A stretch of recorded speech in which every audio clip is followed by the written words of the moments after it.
ಯೆಹೋವನೇ, ಬುಗ್ಗೆಗಳನ್ನು ತಗ್ಗುಗಳಿಗೆ ಬರಮಾಡುತ್ತಿ, ಅವು ಪರ್ವತಗಳ ನಡುವೆ ಹರಿದು ಹೋಗುತ್ತವೆ. ಬುಧವಾರ 28ನೇ ಜನವರಿ 2026ನೇ ಇಸ್ವಿ.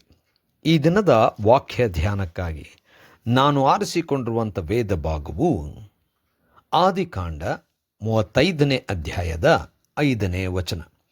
ಆಮೇಲೆ ಅವರು ಪ್ರಯಾಣ ಮಾಡುತ್ತಿರುವಾಗ ದೇವರು ಹುಟ್ಟಿಸಿದ ಭಯವು ಸುತ್ತಮುತ್ತಣ ಊರುಗಳಲ್ಲಿ ಇದ್ದದ್ದರಿಂದ ಆ ಊರುಗಳವರು ಯಾಕೋಬನ ಮಕ್ಕಳನ್ನು ಹಿಂದಟ್ಟಿ ಬರಲಿಲ್ಲ ಎಂಬುವಂಥದ್ದೇ. ಕರ್ತನಲ್ಲಿ ಪ್ರೀತಿಯುಳ್ಳ ದೇವ ಜನರೇ, ಶುಭೋದಯ. ದೇವರು ತನ್ನ ಮಕ್ಕಳನ್ನು ಅವರ ಪ್ರಯಾಣಗಳಲ್ಲಿ ಕಾದಿರುತ್ತಾನೆ. ಯಾವ ಅಪಾಯ ಅವರಿಗೆ ಮುಟ್ಟದು.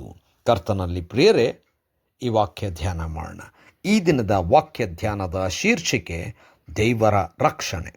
ಕರ್ತನಲ್ಲಿ ಪ್ರಿಯರೇ, ದೇವರು ಯಾಕೋಬನಿಗೆ ತಾನು ತಿರುಗಿ ಬೇತೇಲಿಗೆ ಹೋಗಬೇಕು, ಅಲ್ಲಿರಬೇಕೆಂಬುದಾಗಿ ಹೇಳಿದಾಗ ಯಾಕೋಬನು ತನ್ನ ಮನೆಯವರೆಲ್ಲರಿಗೂ ಬೇತೇಲಿಗೆ ಹೋಗಬೇಕೆಂಬುದಾಗಿ ಹೇಳಿ ಅವರೆಲ್ಲರೂ ಪ್ರಯಾಣದಲ್ಲಿ ತೊಡಗಿದರು. ಪ್ರಯಾಣದಲ್ಲಿ ಹೋಗುವಾಗ ಅಲ್ಲಿರುವಂಥ ಸುತ್ತಮುತ್ತಲಿನ ಊರುಗಳವರು ಇವರ ವಿರುದ್ಧ ಬರಬಹುದಾಗಿತ್ತು. ಆದರೆ ದೇವರು ಅದ್ಭುತಕರವಾಗಿ ಅವರ ಸುತ್ತಲೂ ಭಯವು ಹುಟ್ಟಿಸಿದ್ದರಿಂದ ಯಾರೂ ಕೂಡ ಯಾಕೋಬನ ಮತ್ತು ತನ್ನ ಮಕ್ಕಳನ್ನು ಹಿಂದಟ್ಟಲಿಲ್ಲ.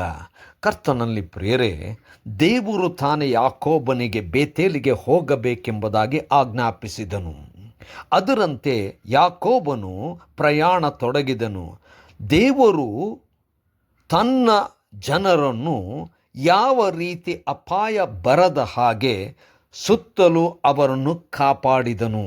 ಅಂದರೆ ಯಾಕೋಬನು ದೇವರ ಮಾತನ್ನು ಕೇಳಿ ಪ್ರಯಾಣದಲ್ಲಿ ಹೊರಟಿರುವಾಗ ಯಾವ ಅಪಾಯ ಆಗದಂತೆ ದೇವರು ನಡೆಸಿದನು. ಕರ್ತನಲ್ಲಿ ಪ್ರಿಯರೇ, ನಮ್ಮ ಜೀವನದಲ್ಲಿ ದೇವರು ನಮ್ಮನ್ನು ಅನೇಕ ಸಂದರ್ಭದಲ್ಲಿ ತನ್ನ ಉದ್ದೇಶಕ್ಕೋಸ್ಕರವಾಗಿ ಆಜ್ಞಾಪಿಸುತ್ತಾನೆ.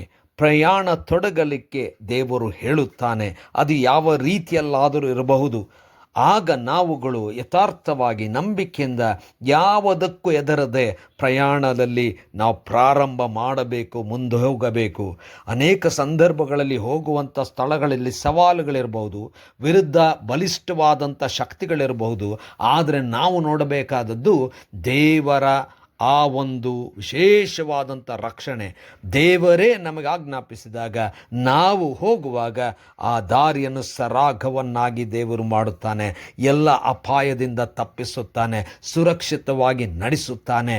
ಯಾವ ಅಪಾಯವು ನಮ್ಮನ್ನು ಮುಟ್ಟದ ಹಾಗೆ ಕಾಪಾಡುತ್ತಾನೆ. ದೇವರ ಮಾತಿನಂತೆ ನಡೆಯೋಣ. ಕರ್ತನೇ ದಯಾಮಯ ಸ್ವಾಮಿ, ಪ್ರಯಾಣದಲ್ಲಿ ಹೊರಟಿರುವಂಥ ನಾವು ನಿನ್ನನ್ನು ಆತುಕೊಂಡಿದ್ದೇವೆ, ಯಾವುದಕ್ಕೂ ಅಂಜುವುದಿಲ್ಲ. ಬಲಪಡಿಸು. ಯೇಸುವಿನ ನಾಮದಲ್ಲಿ ಪ್ರಾರ್ಥನೆ ಬೇಡಿದೆವು ತಂದೆಯೇ, ಆಮೆನ್.